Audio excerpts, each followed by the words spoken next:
Boom. Nice. Hey, Mark Johnson. Hey, Sam Steger. How you doing? I'm good. Yeah, you are. Hey, it's the MissionMonday.com podcast on the EdReach network. I think you guys know this, but your voice. The big voice. The big voice. Yes. Because that's what EdReach does. It gives educators a big voice. Mm-hmm. Changed up their site. Looking pretty snazzy these days. If you have not gone to EdReach as of late, you owe it to yourself to check it out. By the way, if you're an educator who's interested in blogging or podcasting in some capacity, go to EdReach. Look at some of the information they have there, and it's their intent to provide you guys a platform if you want a voice, dare I say, a big voice. Yes, it's a great place to go. Right on. Hey, one of the things I wanted to talk about in this podcast, I just asked you before we got started whether you had seen the article I tweeted out from NPR, which I know I tweet a lot of articles out from NPR, but I think they do a good job with the education coverage, even when I disagree with them. Anyway, they had ran an article recently on some research that had to do with school choice. Because what do we always hear about school choice? Well, what do the politicians want us to think about school choice, Mark Johnson? Well, they want you to think that you should get to choose the school you go to, and that school will be better than the school that you're currently at. Because the competition will drive the quality of the product, and if there's school choice across the board, everybody will up their game because parents will elect to go after the superior product, which I'm all about school choice. I'm fine with that, people choosing their schools. But research they did on this NPR article, and I'll link to this. NPR didn't do the research. They were just reporting on the research that school choice, the driving factor has very little to do with quality of the school. With the quality of the school, depending on how you look, quality of the school. One of the first things they say is academics are important to parents, but not as important as what parents make it out to be. If I wanted to read this article, I'd just go to the npr.org. Yeah, npr.org section. Yeah, and top left, you go in the education topics, and it was within the past couple of weeks. Okay. But I'll tweet out a link to it as well, and we'll put a link in our blog postings, podcast postings, so people can access it easily. But they said what drove parents' school selection far more than academic proficiency, it's kind of like real estate. Mark, what's the three most important things in real estate? Location. Yes. Which I get. Mm-hmm. It's got to be easy to get your kids to school. Convenience, yeah. For sure. And availability of other activities, such as how good is the football team? Go figure. What's their band program like? Which I will say, I think those things have their merit. They're part of the education environment, part of the education experience that we provide here in America, which I think isn't how everybody does it. It's how we do it, and I'm okay with that. Here's what I want to know. Okay. I'll back up a little bit. There was one, I had a notion when I read it, and I thought, this makes complete sense. Because if quality of the product is what always drove our decisions when we were given a choice between two products, especially where children are concerned, because I think that's what politicians will throw out there. People are going to make the best choice for their kids. If those assumptions are true, why are so many people buying chicken McNuggets? No offense, McDonald's. I'm not a chicken McNugget guy. I could probably count on one hand the number of times I've had a McNugget in my life. And I, on the other hand, have had a plethora. You've had a plethora, I think? I have, yes. Now, okay, let's talk about this. Since you've had a plethora, what's driving that choice? Could it be, I don't know, convenience? Convenience, price. Oh, convenience, price. McDonald's is awfully convenient to get to. And the feeling when I'm done eating them that my actual pores on my face are leaking grease. I don't know that that's actually a selling point. That might not be a selling point. Might not be a selling point. But that convenience, that location fits into that. So politicians can say, parents, we know that you will make the best possible choice when it comes to academic rigor if we provide school choice, and the superior product will rise to the top. And that will be a high tide that lifts all boats. All other schools The research has proven it's not correct to think that. And on top of that, I think the McNugget analogy makes a whole lot of sense. So, Mark, here's what I want to know. Go ahead. Real quick. Go ahead. So you're talking about the academics aren't as important to the parents. Not Okay. as important as what they are telling people they are. Okay. Well, and this is probably another blog topic, but That's all right. We're freestyling I here. think about charter schools.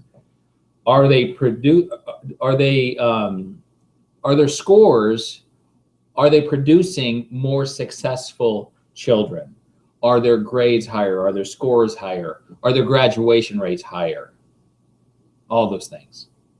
Those could be driving factors for parents as well. They can be. And from the research I have seen, they are not. Now, I don't have a problem with charter schools at all. And I don't either, honestly. In fact, if there's a charter school, I don't mind the competition. No. And if there's a charter school, it's Mark and Sam to come down to missionmonday.com, make their charter school community a better place 1 week at a time. By God, we'll do it. Mm-hmm. We do have other people. There's a guy by the name of Commissioner Bloomstead. You may know him. He's our Commissioner of Education here in the state of Nebraska. I've heard of him, yeah. And you've not only heard of him, he's tried to convince you to have sushi.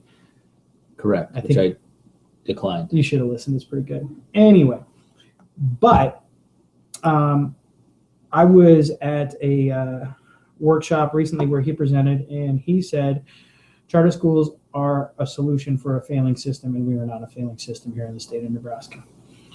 That's a bold statement about charter It's schools. a very bold statement. Not always true, but that's how he feels in Nebraska. He's our champion of education here. He's their commissioner for a reason. But bringing this whole philosophical, political, all these other notions back together for our schools, our classrooms, our teachers. I want my parents of my students to want their students to come to my school. Does that make sense? Mm-hmm. It was an awkward sentence, but I'm going to stand I got by it. They can rewind it if they didn't quite get it. For sure. So, given that we had people supposing, oh, this is why people will want to go to certain schools because of school choice, and the research is bearing something else out. Mark, what I want to know is if you could pick 3 reasons that your parents go, oh, I'm glad my kid goes to this school where Mark Johnson serves, because what are the 3 top reasons that you'd say, you know what, this is what I want them to identify with my school as a good place? This brings me to a thought about meetings that I've had with parents myself as a teacher, or meetings that I've sat in with parents as an administrator. Parent-teacher conferences or SAT meetings or whatever. It's interesting because typically the first question that parents ask is not, what are my students' grades? How they do on that test. It's more, who are my child's friends?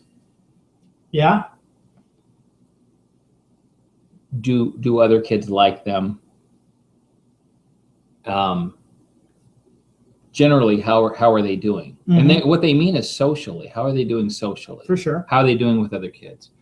So in that sense, I know that that's what parents care about. They care about when they were kids at school. They remember their own experiences. Maybe they were positive, maybe they were negative, but they want to know that their kids belong at our school. They have a sense of being safe, being cared for, being loved. And so those are things that I would want parents to know. I want parents to know when they drop their children off at our school that they're sending their kids to a place where that kid is loved by everyone, accepted by everyone, and will learn something in the process. I'm feeling a new T-shirt for the Bryant Bulldogs next year. Your child belongs at Bryant Elementary. That's a good T-shirt, man. That's pretty good. You know what? You can have that one. It's pretty good. I'm not gonna like say, oh no, that's an East Butler thing now. I've got my own jam going there. Mhm. And I'm gonna keep with that. But your child belongs. And maybe put the belongs like in italics, maybe a little different font at Bryan Elementary. That's a good motto. In fact, I expect to maybe receive an email from your school account at some point in time where that's the new signature line. It doesn't have to be, but I it's like good. it. I like it. And you know what? And when I'm sitting in meetings and I hear teachers talk about kids as if they're their own personal kid, they know things about that kid that only the parent would know. That brings me such joy. See, and I was about to ask, okay, forget that I asked you three. And if your reason why you want parents to want their child in your school is because their kid belongs there, I was about to say, okay, how does that happen? How do you know? And that's a great example right there. You listen to the teachers talk about the kids and they have a personal relationship. They have that connection where they can speak of that child as though it is their own child. It's huge. If that's not a place where you belong, I don't know what is. Yeah, that's a place where a parent would feel very comfortable dropping their children off. I sure like that. What about you?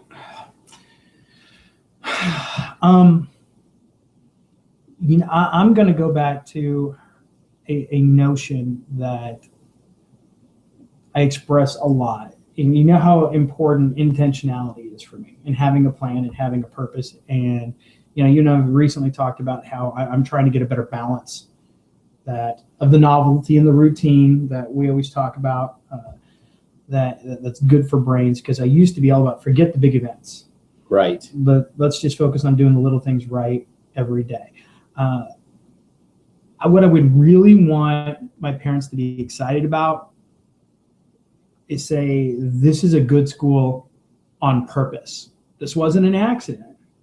They are doing things intentionally every day to help my child grow academically. The reason why my kid has fun at activities and gets to be a better person at those practices is because what they do on purpose, that everything is designed on a daily basis from interaction to interaction to take care of that kid. It's not, we're going to just be all right. Well, we've got these textbooks and yeah, we've got computers and the kids will show up and they'll be here from bell to bell and it'll be fine. That how we carry ourselves from interaction to interaction on a daily basis, there's a reason behind it all. And the reason is because it's going to make us a better place, and it's going to take care of your kid and help your kid be a better person and help you be bonded to school, that it's not an accident. Mm-hmm. And I love it when parents and teachers, when parents ask of me or ask of teachers, well, why do you do this? I think that's one of those things that, backtracking to our education experience as teachers, I think you and I both did a lot of things where parents said, so why are you doing this? We would go, I don't know, it seemed fun. But upon reflection, there is a reason for it. And now all those things, I think you and I are both in the same boat where we are fostering and teaching those elements that may appear fun, but also peeling back the layers and showing the rationale and the investment and the benefit that we get from that it's right. Not just about fun. It's about a lot of other things. And fun has a purpose. But that question made me a better teacher. Oh, for sure. Me too. Because it made me think about everything I did. Why am I doing this? Uh-huh. What's the point of this? And it doesn't have to be the things that are fun. Sometimes it's to get your hands dirty stuff. It's, okay, why did you issue this consequence? And if your answer is because I was really angry, which I've been there, you've been there, everybody's been there, it's probably not a very good answer. But if a parent can say, why did you issue this consequence?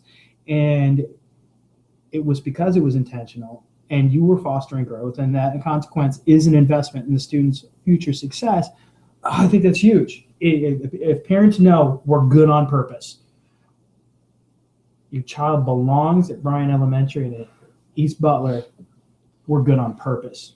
That makes me think about really one of the only charter schools that I know that's pretty well known, and that's those KIPP schools. Mm-hmm. So that's the Knowledge is Power program, Mhm. right? And so, and we've talked about this in our presentations, which are amazing. They're good on purpose. You belong in our presentations. Yes. But KIPP schools run their whole school based on 2 mantras, right? Be nice and work hard. Mm-hmm. And that's on purpose. And I think kids feel like they belong there because of those 2 mantras. I mean, they have a mission that everybody's working toward. So I think they might be doing something right in that sense. And so you don't have to be a charter school to do something right. You don't have to be a charter school to do something right. And it's interesting that we started talking about school choice in charter schools and almost saying, and quoting the Bloomstead. Yeah. Yep. And then bring it back to charter schools and say, hey, you know what? There's some good things they do too. Right. We all do some good things. We're all taking care of kids. You got anything else you want to throw out there, Mark?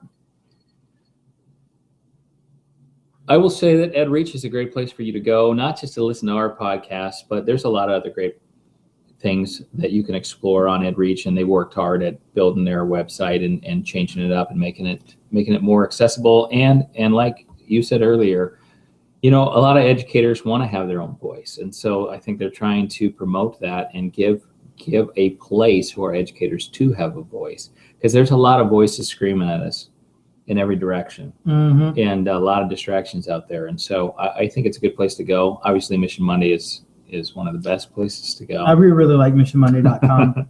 Also, by the way, another resource with a lot of great educators where you can also hear both Mark and I is BAM Radio Network. We have a link on the missionmonday.com website straight to our channel on the BAM Radio Pulse. So EdReach, Pulse, iTunes, man, any of them. Twitter. We're just glad you guys pay attention. Absolutely. All right, we'll catch you next time.